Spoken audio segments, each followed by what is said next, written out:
만나서 반갑습니다. 저기 2009년도 7월 달에 창업을 했는데요. 지금 2012년 5월 달 제 현재 상황이요. 이제 회사의 대표이기 이전에 이제 두 아이의 아빠고 가장이고, 그리고 지금 또 학생입니다. 기업가 정신이라고 하는 부분에 있어서 저는 이런 생각을 많이 하게 됐습니다. 이 부분에 대해서 정의를 뭐 네이버라든가 구글이라든가 기업가 정신 하면 잘 모르는 경우가 되게 많거든요.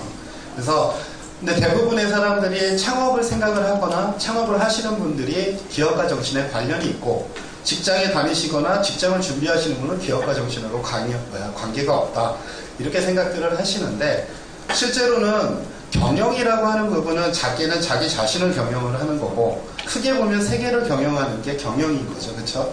그래서 기업가 정신이라고 하는 거는 자기 인생을 잘 사는 것과 아니면 자기가 더 크게 잘 사는 것에 대한 부분에 굉장히 중요한 정신이 있다고 보시면 될 것 같습니다. 그리고 저희 회사에 대한 간단하게 말씀드린다고 하면, 저희 자본금에 대한 부분, 제 돈이 1억이 있었고, 그리고 정부 기술개발 사업화 자금이 9억 원 정도 받았습니다. 지금 현재 3년이 채 안 됐거든요. 이런 부분을 하려고 하면 기업 정신이 좀 필요한 부분이 있습니다. 왜냐하면 정부 기술개발 자금에 대한 경쟁률이라든가 지원이 굉장히 많기 때문에 실현 가능하고, 국민들이라든가 어떤 사업에 대한 부분이 사업성이 좋은 사업만 지원을 해줍니다. 그래서 저는 지금 현재 10억짜리 회사를 운영하고 있는 그런 대표이사로 있습니다. 저희 회사 연역을 보면 그 자금을 어떻게 하는지에 대한 내용을 쭉 정리해 놓은 겁니다. 그리고 2010년도에는 제가 2011년도군요. 10월 달에 기업가 정신재단 센터에서 했던 벤처 창업대전 로고 1000명 기업인상인가요? 예, 그때 받았습니다. 그리고 제가 만든 한국문제은행이라고 하는 서비스에 대해서 간략하게 한 1분 정도 설명을 드릴 건데요.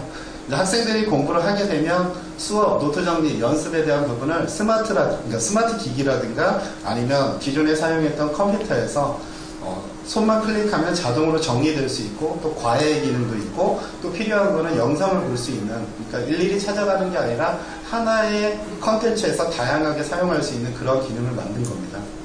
저희 회사 연간 매출에선 창업 당시, 창업하고 나서 그 해 매출액이 2억 5천만 원 정도 나왔고요. 그리고 계속 이런 식으로 해서 매출이 됐습니다. 지금까지는 제가 회사에 대한 부분을 말씀을 드렸는데요. 이러한 성과가 있기까지 제가 이제 했었던 부분에 대해서 창업을 하게 됐던 계기, 그리고 창업을 하면서 좀 어려웠던 부분, 저 개인적인 부분에 대한 내용이 나오는 부분이거든요. 제가 여기서 저는 3번의 기회가 있다라고 얘기를 했었습니다. 사람들한테. 여기서뿐만 아니라 예전에 강의했던 데도 있는데요. 저는 저 개인적으로 보면 99년도, 2008년도, 2009년도 이렇게 총 3번의 기회가 있었습니다. 2009년도까지는 저희 아버님이 굉장히 잘 사셨어요. 예. 그때 당시로 얘기하는 오렌지줍처럼 집이 되게 부자였습니다. 그러니까 아버님이 갑자기 돌아가시는 바람에 집에 있는 어떤 거래처에 대한, 그러니까 줘야 되는 돈은 빨리 받아가고 받아야 되는 돈은 전혀 못 받는, 갑자기 돌아가셔서 그런 상황이 됐었고, 실제로 빚도 한 2, 3억 정도 있었습니다. 제가 짊어지는 빚이. 그런 상황이 있었기 때문에 저는 그때 당시 IMF 기간에 이제 4학년 2학기 때 취업을 했을 때요. 한 45만 원 정도 맨 처음에 받게 됐었고, 제가 극복을 하기 위해서 했었던 거는 살아남아야 되고, 그 살아남기 위해서 어떻게 해야 될지에 대해서 고민을 했을 때 실천했던 거는 제가 45만 원 받는 직장에서 정말 죽지 않을 정도로 열심히 일을 했습니다. 기업가 정신을 알고 한 게 아니라 제가 생존을 하기 위해서. 그러다 보니 이제 급여에 대한 변동이 거의 3개월에 2배씩 뛰기 시작해서 결국 1년 안에 억대 연봉으로 가는데 성공을 했습니다. 그리고 10년간 그 억대 연봉을 계속 쭉 받았었고요. 그러다가 지금도 약간 덩치가 있지만, 그때까지는 제 건강이라든가 아무런 생각도 없이 일만 하다가 보니까 이제 허리가 크게 다쳤습니다. 일하게 돼서. 그래서 병원에 실려가고, 베이징 올림픽 때였는데 10년간 열심히 일을 했지만 제 급여가 억대 연봉이다 보니까 한 2-3달 누워있으면 급여를 회사에서 줘야 되는 그런 부분이 있거든요. 그쵸? 예. 근데 기분 좋게 주지는 않을 거 아닙니까? 그래서 제가 생각했을 때 옆에서 들리는 말이 좋지 않기 때문에 돈도 빚도 아버님이 물려주신 그 빚도 다 갚고 했지만, 제가 좀 약간 여유 자금이 있어서 그동안 몸으로만 열심히 일을 했는데 이제는 머리하고 몸하고 같이 일할 수 있는 부분이 뭘까 생각을 하면서 대학원을 가게 됐습니다. 그리고 2009년도에 이제 제가 모아놨던 자금이 약 한 2억 원 정도 모아놨었는데요. 2009년도는 아시겠지만 세계적인 금융위기 때문에 대한민국이 굉장히 이상했던 그 금융위기 시스템 때문에 뭐라고 해야 될까요?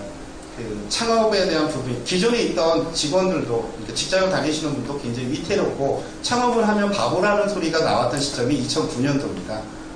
네, 2009년도 초에 저는 대학원에 진학을 하게 되고 그러면 내가 창업을 해야 되니까 석사과정 2년을 마치고 나면 충분히 우리 아이 생활비, 내 등록금 이거 하고 나서 충분히 공부하면 되겠지라고 생각을 했는데, 제가 아까 말씀드렸지만 첫째가 아들인데 아들이 한 3살 정도 됐을 때인가 그때 이제 저도 장애인인데 이제 우리 아이가 이제 자폐가 걸리게 됩니다.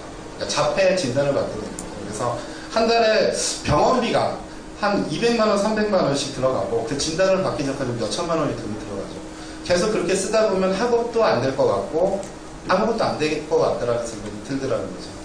그래서 저한테는 굉장히 안 좋은 거였지만 창업을 하게 됐던 게 그때 마침 서울시라든가 중소기업청에서 창업에 대한 정여 정책이 있으면서 그동안 제가 10년 동안 고생하고 했던 어떤 창업에 대한 생각을 하게 돼서 그때 창업을 시작을 하게 됩니다. 제가 이 과정을 쭉 말씀을 드렸는데 그냥 단순히 직장 다니기 귀찮으니까 창업을 해야지, 또 혹은 창업을 하면 편하겠지, 이러한 생각을 하시게 되면 아마 조금 힘들고, 저 같은 경우는 솔직하게 말씀드리면 먹고 살아야 되는 부분이 있었고요. 그리고 어느 누구보다도 절박하고 절실했습니다. 그래서 사업을 할 때 바보처럼 제 자금만 가지고 제 능력만 가지고 하겠다라는 게 아니라 주변에 좋은 정책이 있고 바람직한 사업 아이템이 뭘까를 고민을 했었고요. 그러한 부분과 서로 융합해서 제가 할 수 있는 능력보다 더 큰 사업을 진행하는 그런 방식을 했습니다. 제가 아까 9억 원 정도 받는 돈 중에 가장 기본적으로 받았던 돈이 1,200만 원부터 사업화 자금을 받기 시작했던 부분부터 있습니다. 지금 무슨 얘기냐면 사람들은 대부분 100억, 1000억, 1조, 10조 이런 부분에 대해서 그런 단위에 대한 돈만 생각하지만 그런 거를 이룰 때는 가까운 금액부터 천천히 준비해 나가는 부분입니다. 제가 가끔씩 생각하는 부분 중에 하나가 뭐냐면 서울시 청년창업 멘토를 하면서 느꼈던 부분인데요. 최선과 최고에 대한 부분에 대해서 착각을 하시는 분들이 계십니다. 그냥 남들보다 열심히 했으니까 최선이다 생각하시는 분들이 있는데요. 제가 여기서 질문을 드릴게요. 제가 원하는 답을 주시는 분한테는 제가 선물을 드릴 텐데요. 최선이라고 하는 거는 이거다, 그리고 최고라고 하는 건 이거다라고 해서 말씀을 해주시는 분이 있다고 하면 제가 선물을 드리도록 하겠습니다. 혹시 말씀해 주실 분 있나요?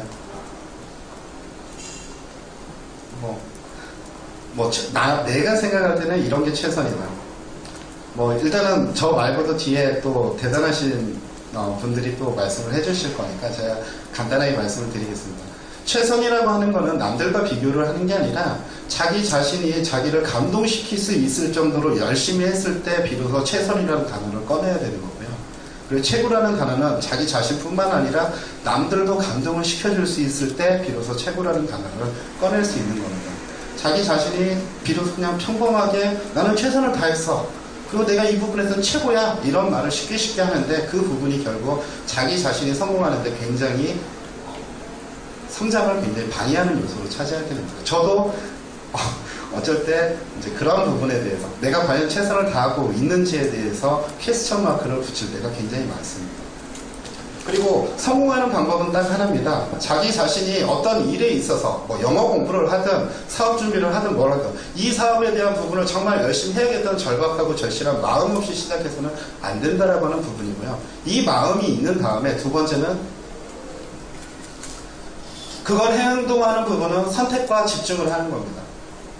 대학교 다니면서 영어 점수도 있어야 되고, 여학생도 좋은 여학생, 이쁜 여학생 사귀어야 될 것 같고, 영화도 봐야 되고, 해외 연수도 가야 되고, 하고 싶은 게 너무 많지만, 하나라도 정확하게 해놓고, 그 다음 단계로 나가는 게 굉장히 중요한 요소고요. 창업에 대해서도 마찬가지입니다.